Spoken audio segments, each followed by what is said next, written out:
This is the One Girl Revolution podcast, a podcast that highlights the stories of world-changing women and girls across the country.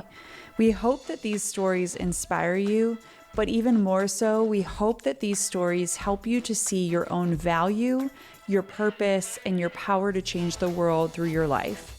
Every woman and girl is a One Girl Revolution. Welcome back to the One Girl Revolution podcast, where we highlight the stories of everyday women and girls who are changing the world through their lives. I'm your host, Kate, and I am so excited you're here. Today's guest is an absolute powerhouse in the entertainment industry, a creative visionary, a connector, and a woman who has built an incredible career telling real stories about real people. I am so excited to welcome my dear friend, Katie MacIntosh, today. She is the president of Mac Worldwide. She's an award-winning producer, director, casting expert, and one of the most respected names in unscripted television. For years, Katie has helped shape some of the biggest shows on TV, from The Real Housewives of Orange County on Bravo to Big Brother on CBS, Life Below Zero on National Geographic, and Outlast on Netflix. And that's just the beginning. Her ability to discover authentic, compelling characters and build powerful storylines has led to massive ratings, global franchises, and shows that have captured audiences all around the world. Katie's work has been recognized by the Television Academy, Teen Choice Awards, and so many others. And she continues to lead and innovate as a producer and a creative force. She's worked alongside major industry partners like A&E and BBC. And beyond her production and development work, Katie gives back to the industry in powerful ways. She serves on the Motion Picture Nominating Committee for the Screen Actors Guild Awards and as a judge for both the Daytime Emmys and the Children's and Family Emmys.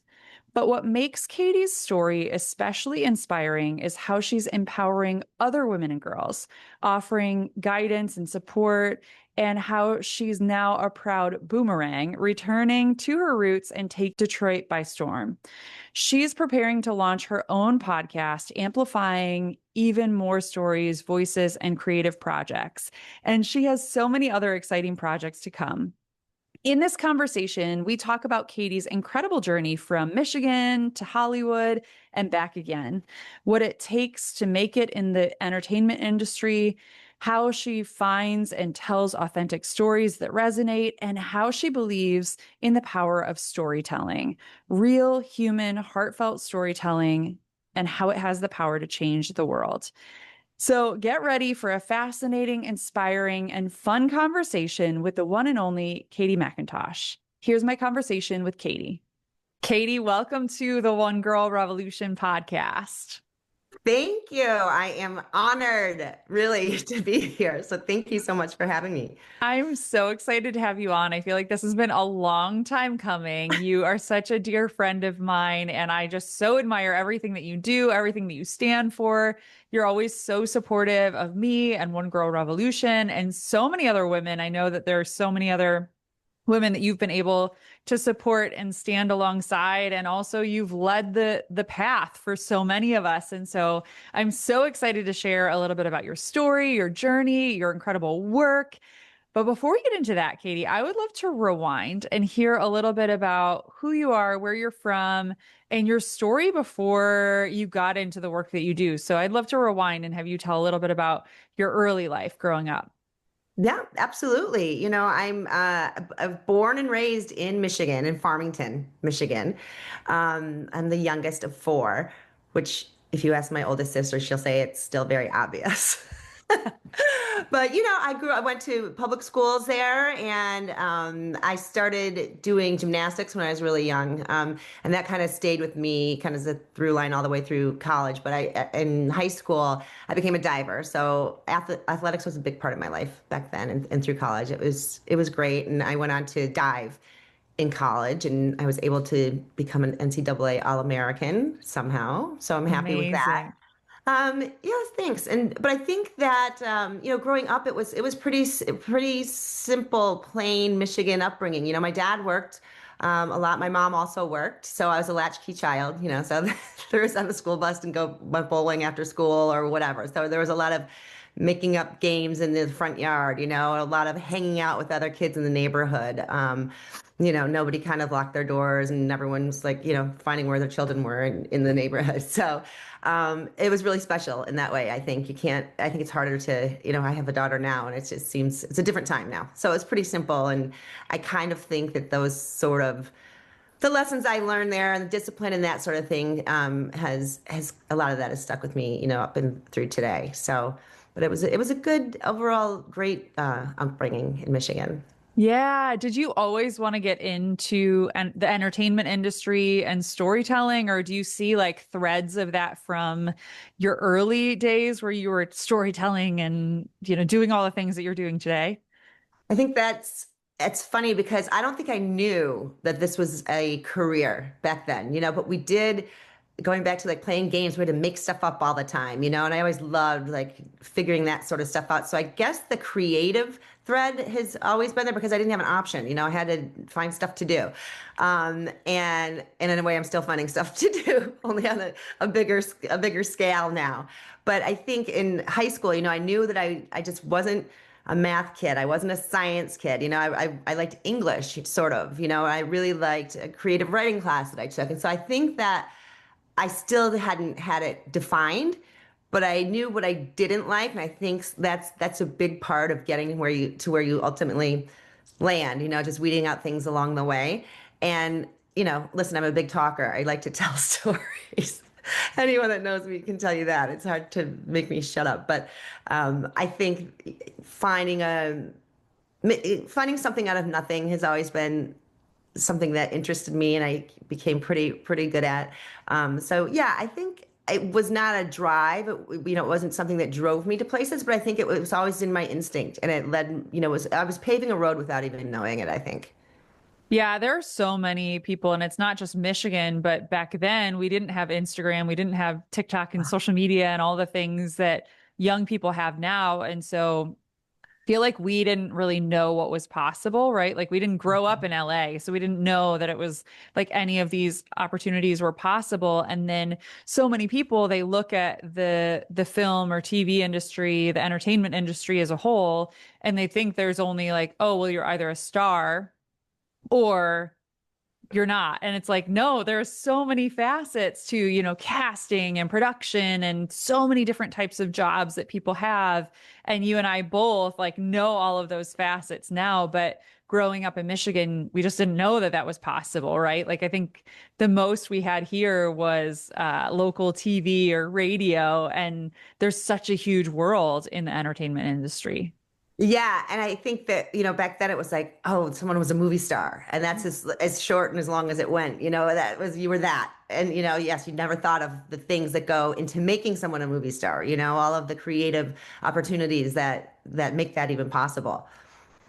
So, Katie, you have a wild story about, and I don't know that it was like necessarily the thing that got you on this path to be doing the work that you are. But in my mind, when you've told me this story, I know it's a big part of kind of, you moved out to LA and you're working at QVC and you went to a taping of The Price is Right, and it was life-changing for you. Maybe talk about what you were doing in LA and then talk about that experience in that day, because it makes my head explode whenever you tell me this story because it's amazing. I don't know how I'm going to tell the short version, but it's so funny. I'll bring it back to Michigan and growing up because it's really the beginning of this story. We used to have one of those TVs like in the wooden cabinets, that opened up, the old wood cabinets. And I don't know, young, 6, 7, maybe something like that. And I used to lay on my stomach, right, and like holding my head up like this, my elbows, and watch TV. And in the daytime, I was young because I wasn't in school. For some reason, it had to be at least like 6 something. Because anyway, I was home during the day, so I would watch daytime TV. And one of the shows that I always watched, that couldn't wait to come on, was, as you said, The Price is Right. I just loved it. I loved Bob Barker, and I loved the games, and I loved just people winning stuff. I was obsessed. And I remember, laying like that on the floor and just saying to myself, if I ever get to that California, I'm going to go to The Price is Right. I was calling it that California, and that's how foreign it was to me. It was like a made up place or something. It wasn't real. And then cut to when I was in college. So I studied television and business in college. And when I graduated, my first job out of college was at QVC, which is a home shopping network that at that time was sort of looked down upon. It was like, oh, they have junky stuff and, nobody really watches it. But before you know it, it turned into a conglomerate of, sales, mecca, everything. We got Joan Rivers was on there. I mean, so many famous celebrities ended up selling products there because they were making $1 million an hour, so it gained credibility and all that kind of stuff while I was there, which was really fun because I joined it at its infancy, but I wanted to work in TV. I couldn't find a job, and then I got a letter that said they wanted to meet me. I'm like, yes. That's another story. But as part of QVC, I worked backstage there, and we were going to Los Angeles because Tova Borgnine, who was Ernie Borgnine's wife, had a line of products at QVC. And we were going to LA to her house to shoot a promo for her products. And so I went out there with the production people from QVC, and I remember, now keep in mind, I was like, if I ever get to that California, so I'm at that California. Right. So I go to California and I'm in this magical land of, from a 6-year-old, 7-year-old girl laying on her family room floor. And I'm like, holy cow, I'm here. This is happening. But I was working. But anyway, so I had the afternoon sort of clear. And I say sort of clear because I wasn't technically off, but I saw CBS Television City Studios. I was like, oh my gosh, that's where Bob Barker lives. And so I figured it out, and I went and stood in line forever and ever and ever. I was by myself, never in a million years thinking I would get on the show. I just wanted to participate. I wanted to be around it. I wanted to be in this the place that I created in my head is this magical place. So I made friends in line, and I was there for, a couple hours probably. And before they let you in the studio, at least back in the day, this is how they cast it. But I didn't even know it was casting.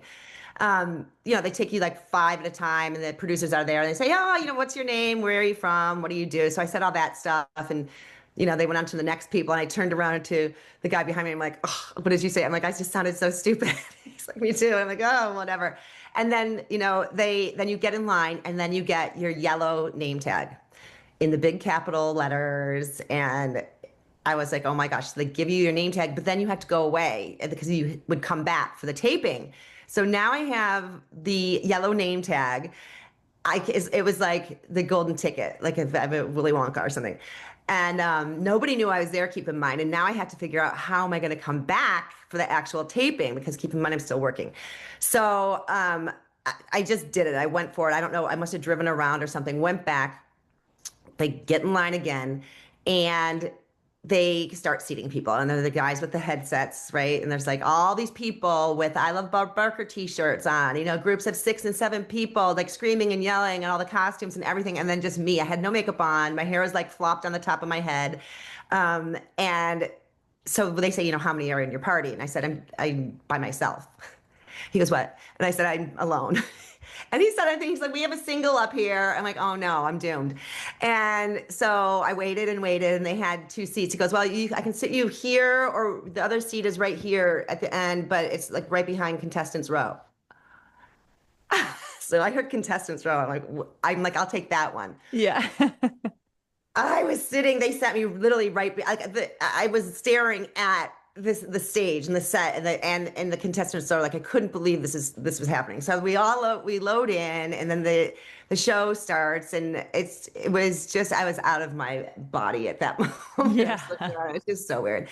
And then so if I can try to make this short, so they started playing the game, and I'm clapping, and people are coming on down, and I'm bidding, and I'm like high or low and all those things. And then all of a sudden Roddy was there, and he said, Catherine MacIntosh, come on down. And I'm like, looking around for Catherine MacIntosh. Then he repeats himself, and he said, come on down. I was like, it looked like I went to my hands were like this, like shaking. And I didn't even get to come on down. My come on down was like standing up and taking 2 steps forward. And all of a sudden I'm on contestants row at The Price is Right. I couldn't believe it. I'm like, oh my gosh. And so So here we go. And then I had to bid first, right? Because I was just on the thing. And then, anyway, I tanked. I just was awful at everything. And I was, I work at QVC. So I kind of know, I remember one of those little mini camcorders was up. And like, we sell those, but I just couldn't get anything right. And then things started kicking in. I'm like, this is your chance. This is your dream. Like, start playing the game. So then I started bidding like $1 higher or $1 lower, and I was totally uncomfortable because I didn't have a friend in the audience. No one was cheering for me. And everyone else was like, had all these people. And so I felt like, everyone's going to be mad at me. But anyway, so I started playing the game. And the next thing you know, all these things, I got a rug came down. I missed that. The camcorder, I missed that. And then all of a sudden it was 2 tennis rackets came down from the sky. And Barker's Beauties are doing the tennis racket, showing me. And I was just like, okay, I've got to do this now, or I am going to be a contestant not appearing on stage and going home with a year's supply of rice-a-roni or whatever it was, eggs. And so I bid, everyone was bidding whatever. And I said 951 because someone had bid 950. And sure enough, bells and whistles start going off. I am now walking onto the stage with Bob Barker. It was so crazy. And we started playing the game. It was Magic Key, which I had not played before, but it was an easy game. I didn't have to putt. I was really glad I didn't have to play the golfing game. But so this Magic Key, they're like those big, giant, like Alice in Wonderland sized keys, right? And you pick however many. And my hands were shaking like there was close-ups. I'm literally like this. And I was putting the key in upside down. It was awkward and it was horrible. And then I ended up winning that game. And then, so I won a car. So I won a car. And this all happens in real time in 1 hour. So it's not like they stop down and start. So this is just, so they scoop me away. And then there was somebody else, and then I had to spin the wheel. So then I spun the wheel and I won the wheel spin. So now I'm in the Showcase Showdown. It was insane. And I was against, what was her name? Kathy from somewhere. And I was like so excited. And she was just not having it. She was like making me talk to the hand. I'm like, this is not the Price is Right I imagined. So the first showcase comes out and I don't know how to bid and you can't hear anything. And Bob Barker, it was like, he's like, just basically when the mics were down and they were talking about the prices, he's like, just look and bid. Like, don't try to listen because it was weird. When you're there, you can't hear what Roddy's saying. So I passed my first showcase because I was totally nervous. Listen, I'm still nervous when I talk about it. It's like the most exciting thing, and like one of the most exciting things in my life. I don't know if that's pathetic, but it's true. No, it's amazing. I think anybody would say it was one of the most exciting things in their life if they experienced it. So I passed the showcase to Kathy, who then continued to not be happy with me. And then my showcase came up.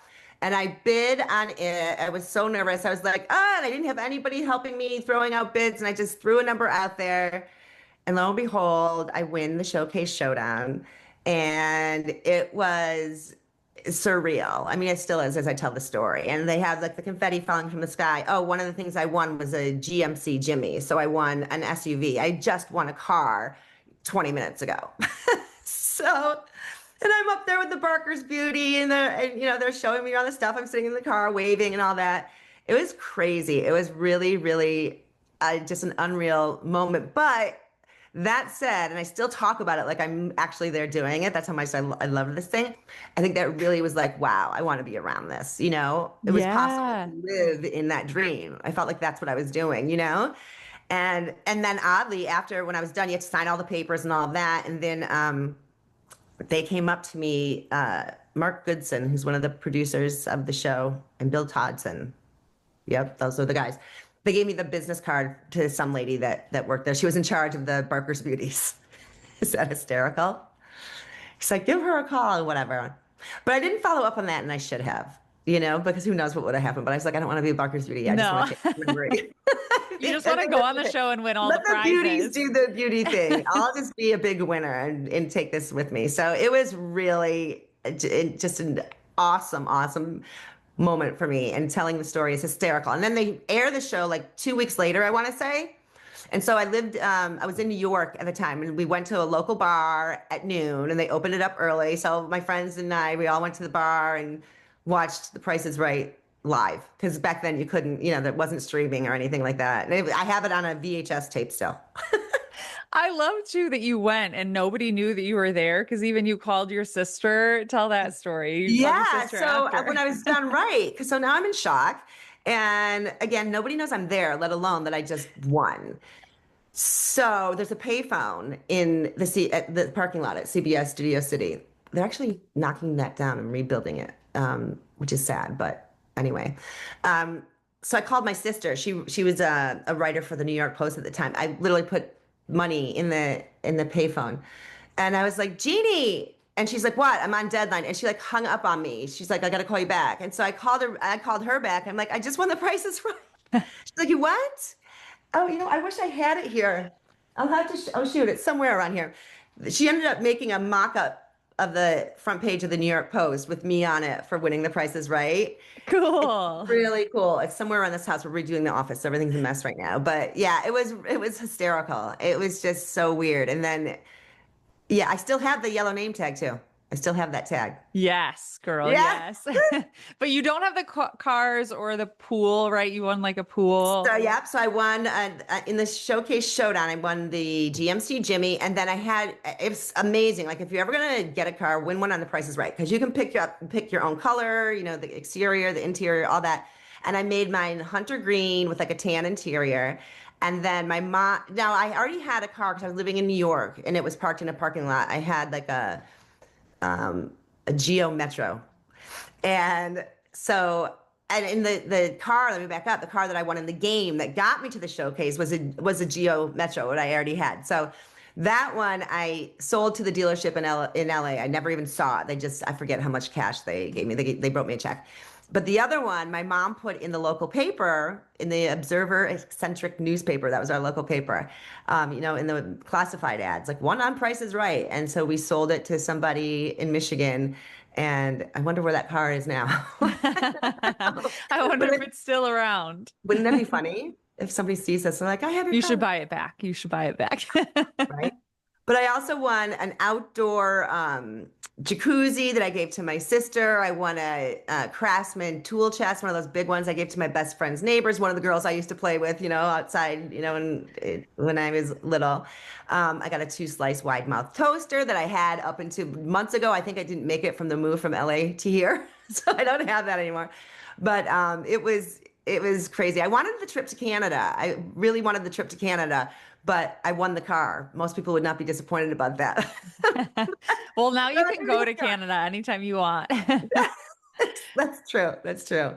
So it was wild. But yeah, so everyone kind of benefited because I didn't have a house. I had no money, and I lived in a little apartment. And so I just gave everything away, But it was just awesome. Well, and I know that experience, like, first of all, you're getting to see the magic of television, like in a different way than QVC, or in a different way. Like it was truly the magic of television. And that's something that I think is so fun for any of us, if you can have an opportunity to go to a show, in New York or in LA, to actually see the magic of what happens in television, not just watching it on TV. But also that kind of opened your eyes to what's possible. The world tells women and girls that they don't matter, that one woman, one girl can't be a revolution. But that's not true. Every woman and every girl is a one-girl revolution.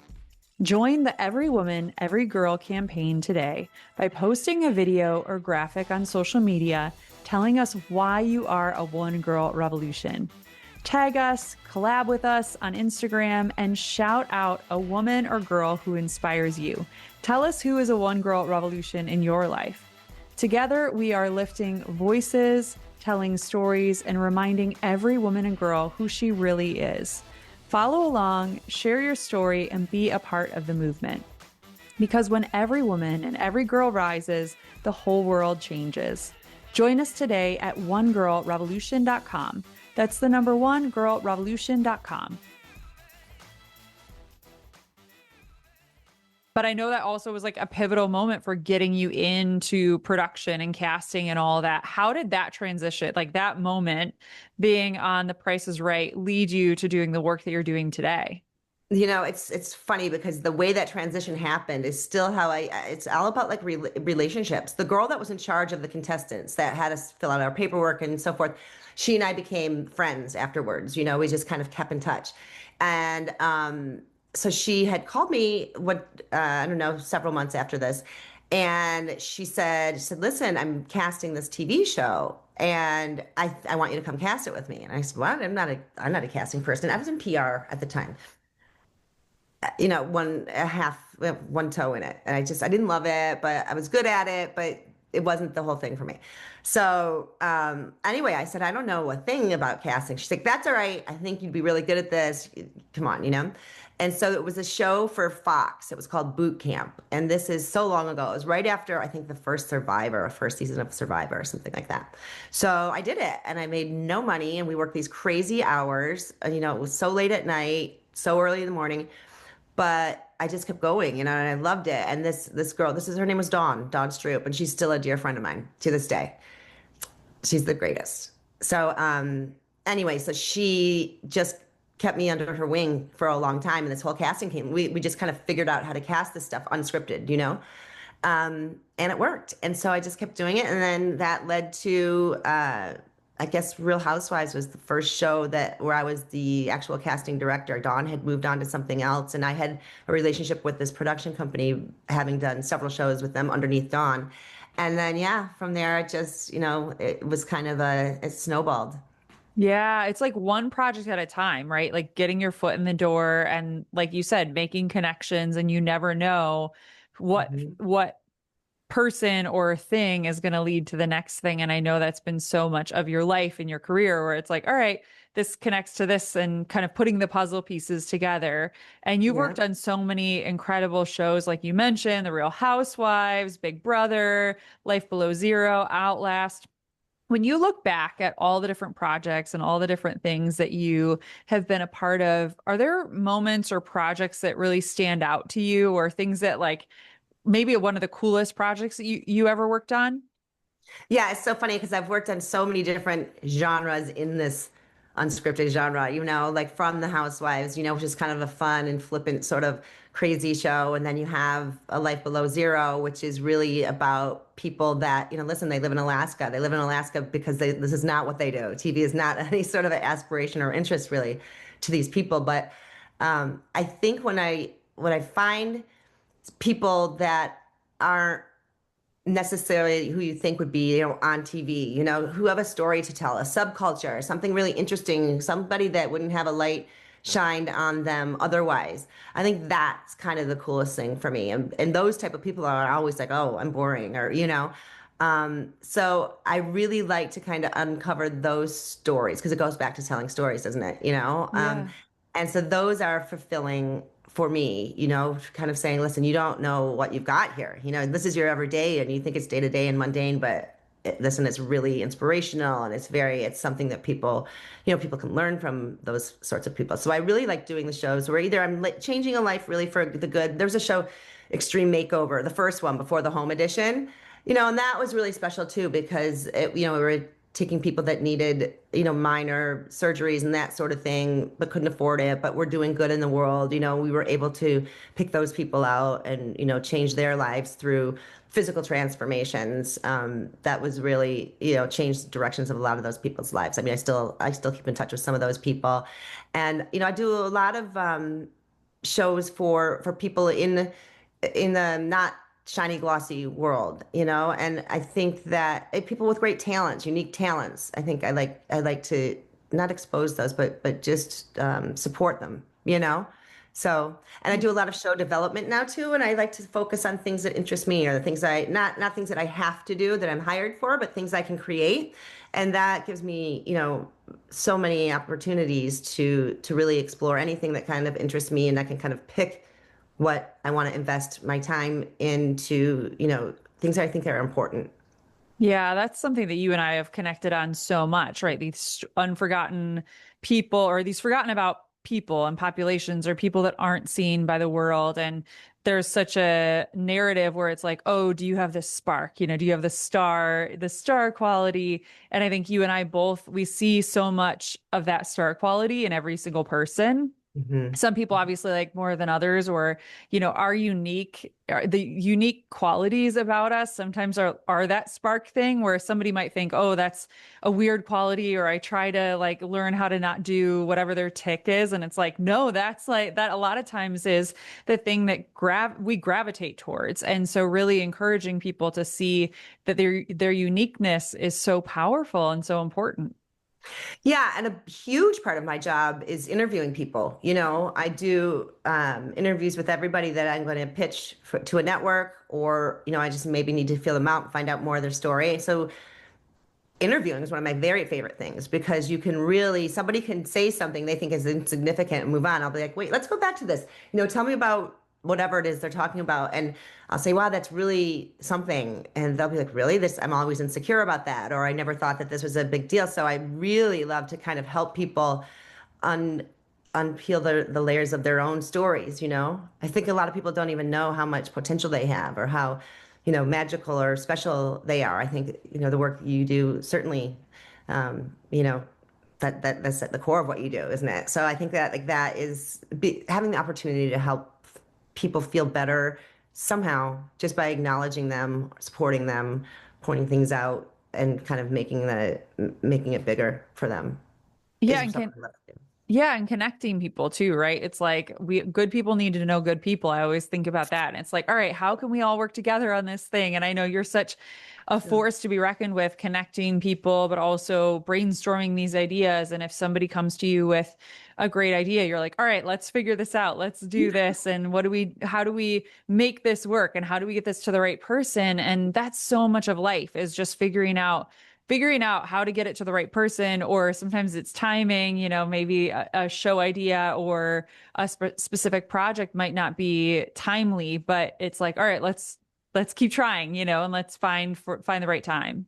Exactly. And I think it's, when going back to relationships, it really is like it's like who you know, but how you know them, right? Because it has to be an authentic relationship. I think generally people want to help one another, really, but it can be scary, the idea of, oh, do I call that person or so and so? I think that if you have a genuine track record of respect and, a friendship or working together, whatever it is, that counts for something because everybody wants to be around and work with people that they like and know. So that's been just huge for me. Just, I think I've been on one job interview in my whole life, you know. Yeah, it's all connections. Like, yeah, I think about that all the time. Like the amount of jobs that I've gotten because of connections, or because somebody speaks highly of your track record. And then that person's like, I need to know who this person is and how do I work with them, which is so important for people that are listening, and it doesn't always work out that way, right? I know people that are looking for jobs and it's like they just haven't found the right thing yet. But so much of life is just connections. And especially in the world of media, it's like everybody knows everybody, everybody's interconnected, but it's building that network so that you can have opportunities and find new like cool projects to work on. And Katie, Mhm. I know you work on so many different things. You've done production, you do casting, you do story development, like you talked about. Tell for our listeners that are listening, like, how would you describe the work that you do today? Gosh, I'm just thinking right back to today. I've, wow, actually actively casting a show right now. We're getting to the pitch stage, so that's the exciting part. It's like the presentation part. So I'm very busy in that. Then I have another show that we're pitching out. I just got some really good news about that we have a meeting next week. So now I'm kind of tailoring that pitch for that, I'm meeting with you, which is crazy, but awesome. So every day's a little different. I have a board that kind of keeps me, I'm very visual. So I have cards all over my walls and stuff to keep me in line. And so I know how to kind of divvy up my time throughout the day, depending on when the deadline is. I'm like, okay, what matters most right now? Okay, start with that first.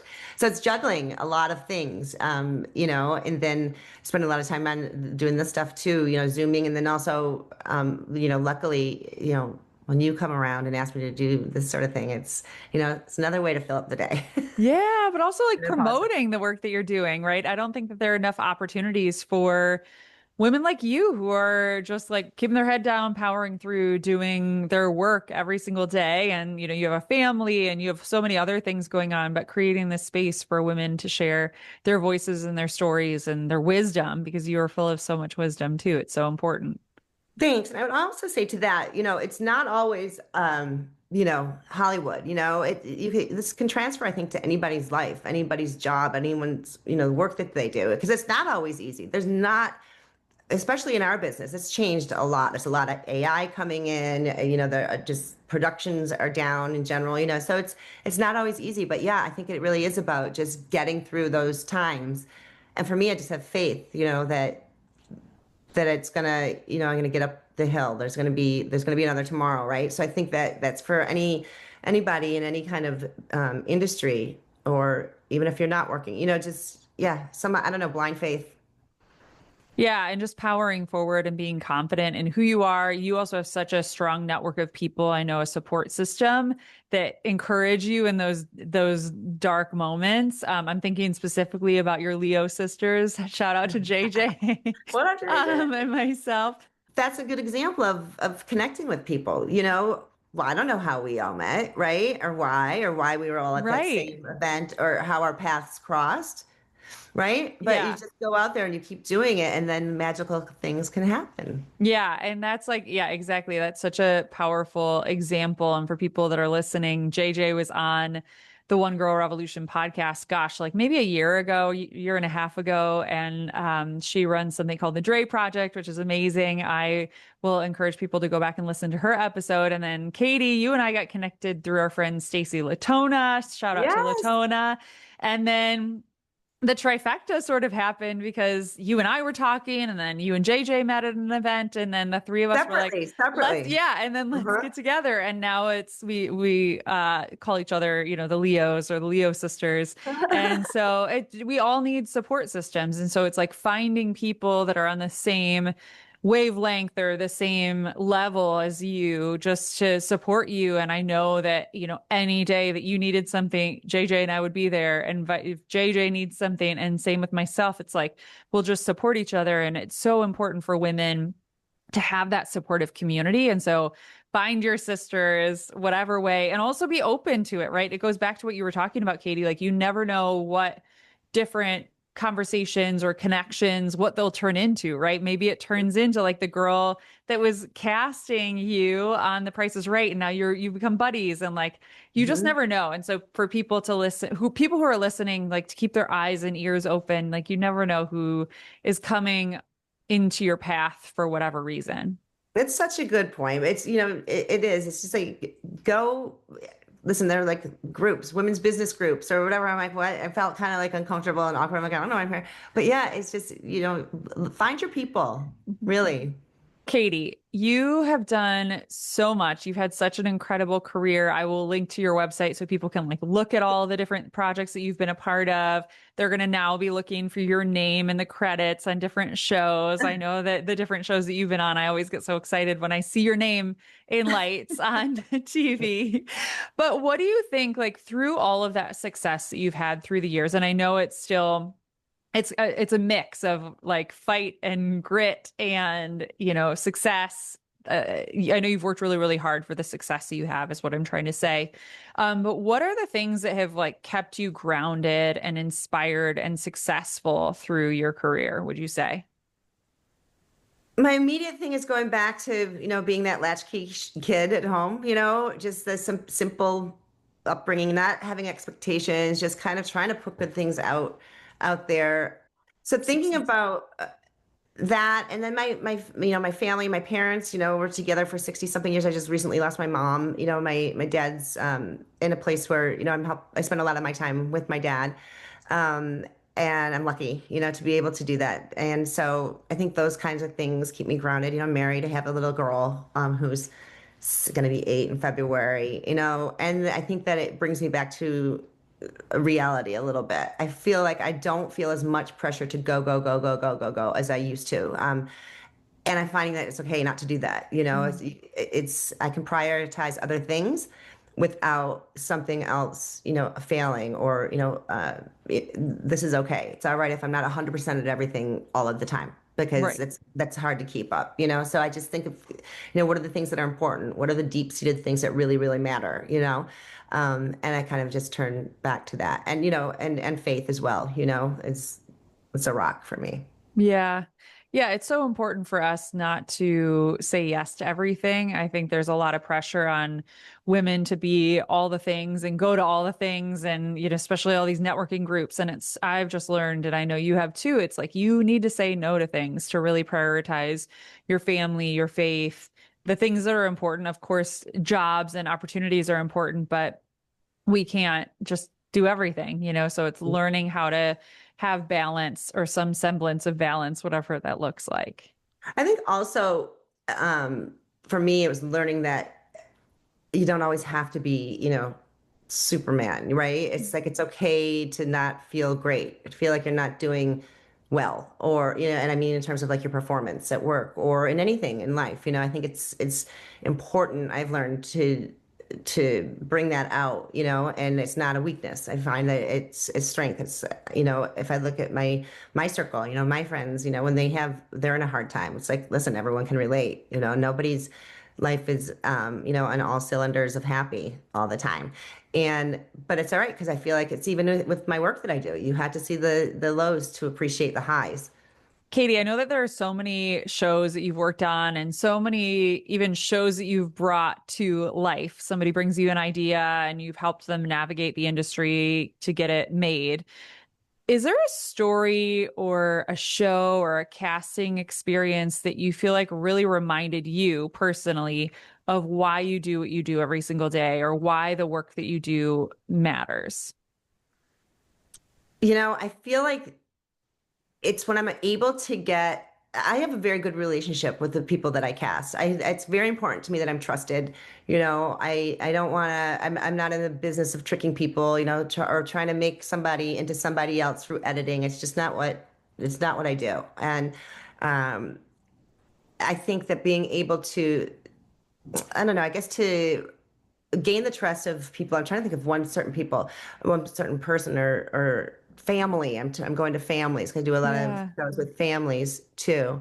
I think, being able to bring families together through the process of what I do has been great. That was a show we were doing for Disney Plus, and the idea about it was what if you took away all the cell phones and you brought the family together, with no electronics, no TV, and that was pretty. I just got chills because then you're really seeing each other for who you are with no distractions. That was really cool. And to see a family come together and, cry in front of each other and become closer as a result of just going through the process with me was really fulfilling. And I learn a lot from people that I, they think, oh, I'm the casting director. It's like, I'm just the person that's getting us to the next step. And I have a lot to learn too. Yeah, I feel like it's almost like building your armor in a way. It's not in armor is not the right word, but I feel like for myself, like every conversation that I have, I've learned something about the world or I'm challenged to think about the world in a different way. And these are all, the women who have been on the podcast or who have been a part of the documentaries that it's opened my eyes to different aspects of the world or even gotten me to look at my own life or my own experiences in different ways. And I know that's the same for you. So it's like, I don't know, like building like a cloak or a coat or something. We learn so much from other people and, it's, Yeah. And even when you come in a position of, people are nervous to meet you, or people are, they want to perform for you or do their best. Especially in what I do, it's like I have to do well. I'm rooting for everybody yeah. because my job it doesn't end with me. I have to then turn around and deliver a great cast or a great story. So I'm on everybody's side, and that's a misconception I think for a lot of people about what I do. It's not like you hear people going next, next, thanks, next. Mhm. I don't do that at all. Like I will help. I'll be like, you know what? Maybe we should do it. And this is in a more of a not in a more of a scripted world, or try it this way. Or I think they're looking for that. I will help people do their best job, because I've got a stake in the game too. Yeah, or like casting other shows. I know you were doing some work with our friend Jackie with The Golden Bachelor, and it's like, oh, maybe somebody doesn't fit with this show, but maybe they would fit with something else, And Yep. that's so much a part of casting, I feel like, too, is like just because you don't fit with this particular project or this particular show. And that's such a lesson for life where it's like, oh, maybe you don't fit in for this job, but maybe somebody knows somebody else. That's so true. There are so many parallels between what I do and how, if you just put it on the bigger spectrum of life, it's really true. Katie, I know you have so much to be proud of looking at your career, looking at your life. I'm so proud of you. I'm so honored to be your friend. But for you, like looking at your life and your career, both personally and professionally, when you look at everything that you've built so far, what are you most proud of? I think it's being able to roll with it. Life comes like there's a time in my life, man, everything was awesome. I was young. I was, single. I had these super duper cool jobs. I had money and, all and as life, then you get curveballs, right? And they can, or punch in the stomach, and it's like, whoa. And somehow, just I found it in myself just to keep moving forward. And I don't know where that comes from. It's nothing, you learn how to do. It's just something instinctual, I think, and it's following your gut, and just staying the course. And being able to do that. And then now kind of where I am in my life, it's so different than what it used to look like in a lot of ways. I moved back home recently, and left my big office in Los Angeles, which was a thrill and a joy and awesome, but all I did was just the room where it happens changed, that's all. And I'm closer to my family now and my lifelong friends. And I really, I would never have seen myself here in a million years. This was not, if I had a picture of what my life was going to be, I don't think I was in this chair talking to you. But the fact that like you just embrace it and accept it, and I kind of don't fight fate. I think I don't get in my own way, and I think I'm pretty proud of that. But and that's a continuing thing. It's not like I'm done with that. I'm continuing to. It's just stuff I learn along the way, and just taking it as it comes and breathing through stuff. And just knowing that you follow kind of the direction that your heart takes you, and do good stuff, along the way, treat people well. And I don't know, I think, yeah, I am actually happy still in a totally different way, but because of that through line of just having the faith of keeping going. Yeah, well, you have had such an incredible career, and I can't wait to see where you go from here. I can't wait to follow your life journey too, and your You'll be with family. me. And You'll be by my side if I have girl, I anything am to say about it. here. You know that I am. Katie, what advice would you give to women and girls who dream of working in the entertainment industry? Like we talked about in this episode, there are obviously so many facets to the entertainment industry. And what advice would you give to women and girls who want to work in entertainment? There's so many opportunities now. When I started, I was literally writing resumes, putting them in the mail, waiting for a rejection letter or or a QVC to happen.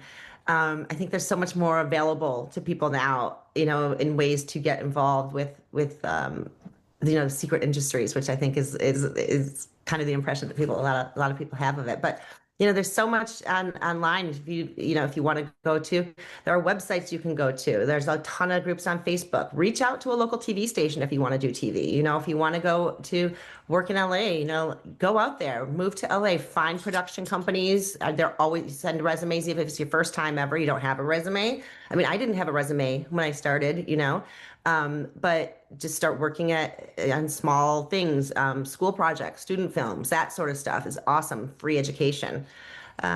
Even locally, PBS stations, if you live in a really small market, there's somebody around you that's doing some sort of production. In Michigan, particularly, a ton is happening here now. If you compare it to 10 years ago, there are a lot of people shooting a lot of stuff. We have the automotive industry here, obviously, but any kind of, production companies, I would really just like reach out to those locally, or TV stations that you have locally. Literally walk in the door. I would not even be afraid to be like, hey, are you guys hiring? I really love, just be honest about what it is you want to do.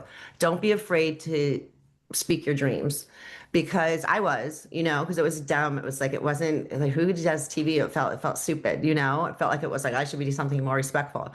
But my advice would be like, don't fight that dream, really give yourself every opportunity to live it. Yeah, and getting the experience too, right? Working in a production company, you might think like, oh, I want to do TV. And even I just interviewed Shannon Murphy and she wanted to do TV or had all these different ideas. And she was going to intern for ABC and thought it was TV, ABC, and it was actually the radio station. Ah, And then it like changed her whole trajectory because she had this experience. So, and I think about that with PR, right? You did PR and you're like, not really my thing.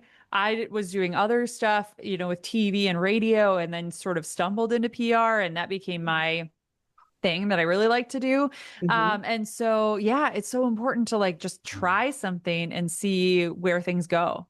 Yes, because one thing that you think is this, it can turn into so many.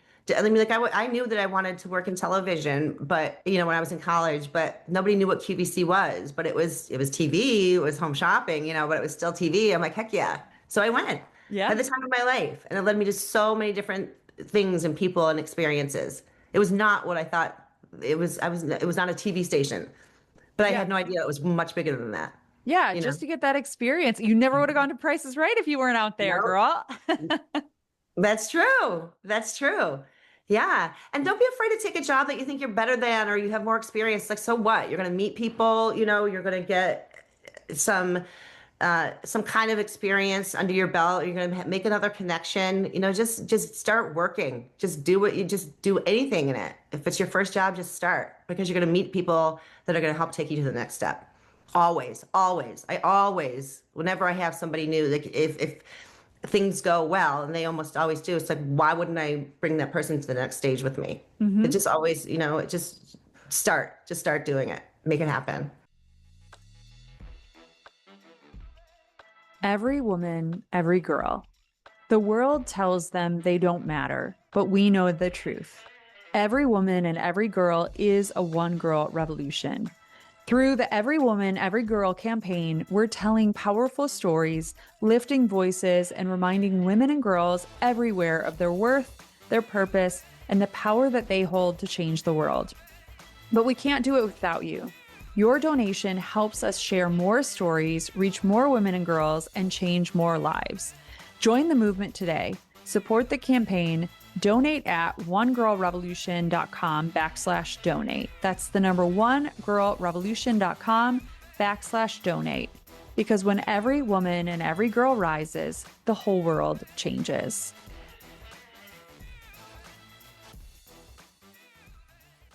Katie, what advice would you give to what about the women or girls out there who don't know what they're supposed to be doing? I know we talked about like if there's something that you're even interested in, get a job, but what advice would you give to those women and girls who are really searching for their purpose or searching for their thing?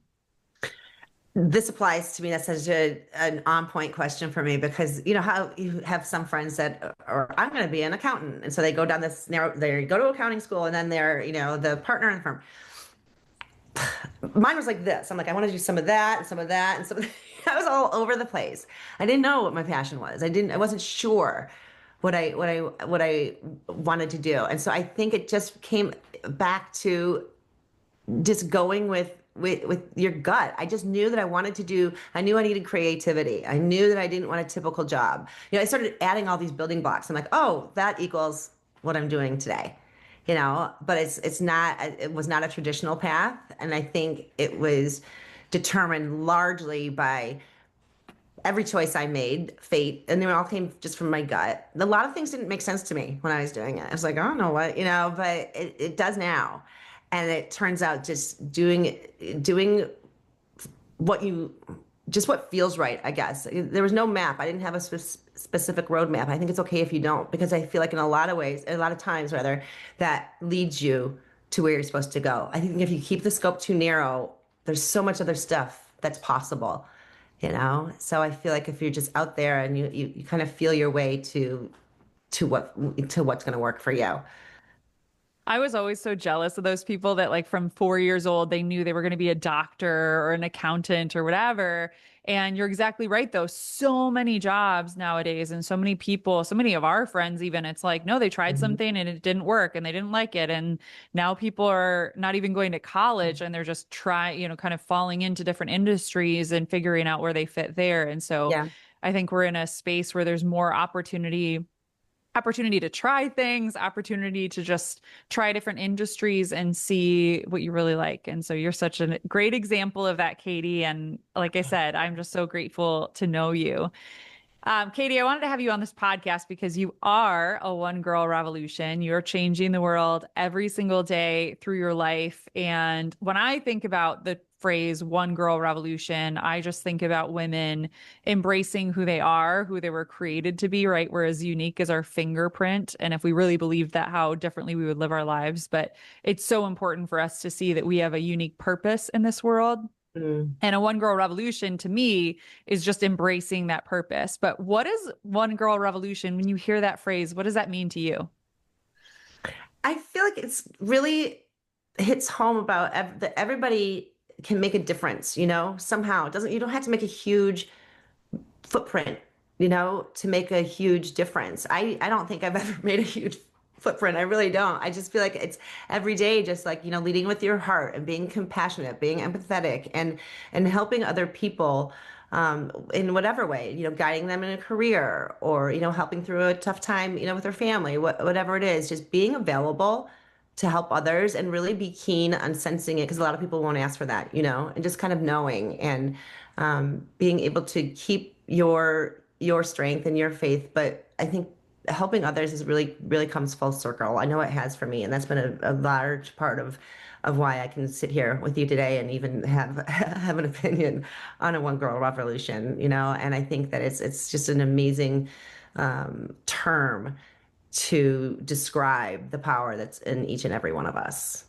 Yeah, and how differently the world how different the world would look if we all just embrace that, right? The power that we have as women and girls to change the world. And like you said, we think, oh, we have to do something really big or start a nonprofit or even start a business. And it's like, no, I look around at the world and I see all of these different women, and girls, little girls that are just Mhm. doing good in their own communities. And we can all do that. We can all do something.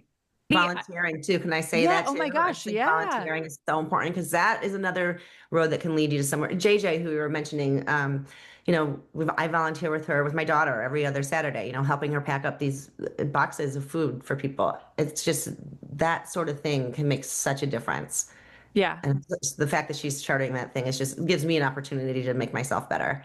Yeah, totally. And even those, you never know what that experience is going to lead to, right? Hmm. Who those people that you meet at an experience like that, at a volunteer opportunity, you never know how that's going to change your life. Hmm. And And so, work-wise too, volunteering at right. work, internships, what you mentioned is huge. Just Mhm. go in and be like, oh, I'll help out on this shoot, or Yeah. whatever. Yeah. So, Katie, who is a one girl revolution in your life? I know that there are so many, but is there one that sticks out to you, somebody who's inspired you?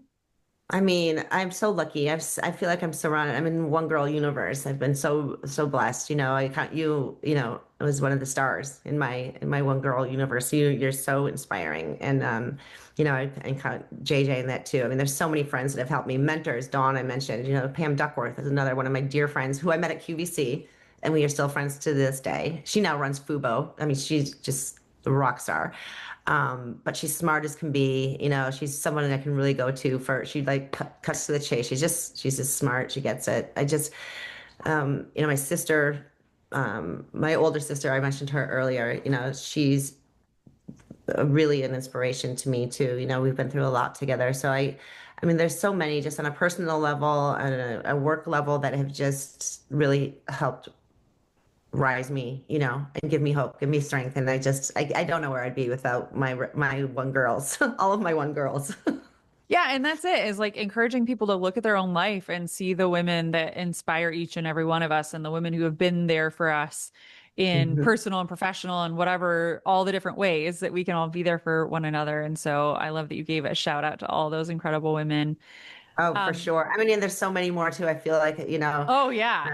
it's never ending. They're everywhere you look, Yeah. I think it's just acknowledging each other and seeing that kind of thing within ourselves. You have so much going on, Katie, and I know that there's so much in the works. You moved back to Michigan, opened your office here. I know that that's opened up new opportunities for you, and there's a lot going on. You have a podcast that I know we keep talking about, and I can't wait for it to come out. I hope that you do it. What's next for you? What are some of the things that you're working on, or what are some things that we can all look forward to? Yeah, it's like I never like to sit still. I like to always think of what, how can we move to the next level? How can we keep things exciting? And yeah, the podcast is one of the things that you've inspired me, to do that through this really. Um, and so I've got that coming out. I got a full plate. I'm looking up here because this is where all my projects are listed, but I've got so many projects, some big stuff coming in, and some new studios that we're talking about, like creating a lot of creator stuff. I'm going to continue casting, do the podcast. I've got a lot of social media stuff coming up. So it's really, there's no end in sight. And I hope that that continues. I love it. I'm not good at it's slowing down. It makes me uncomfortable. I had to keep thinking and keep creating and recreating. So yeah, looking forward to the podcast for sure.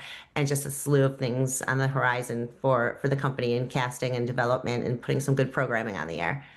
Amazing. Well, I will continue to follow. And as you know, once you've been on the podcast, you already were a part of the sisterhood, but now you're a part of the sisterhood. We'll promote everything that you have coming out. So when the podcast comes out, we'll share that. And yeah, I can't wait to hear like stories because it's going to be called the Casting Couch, right? Or something like that. Well, it's the podcasting couch. The Get it? Podcasting Couch. Love it. And so yeah, we'll talk about different shows that are on the air, who we love, who annoys us, who did the most, the weirdest thing in reality TV this week, who's the superstar, who just won Dancing with the Stars, who knows.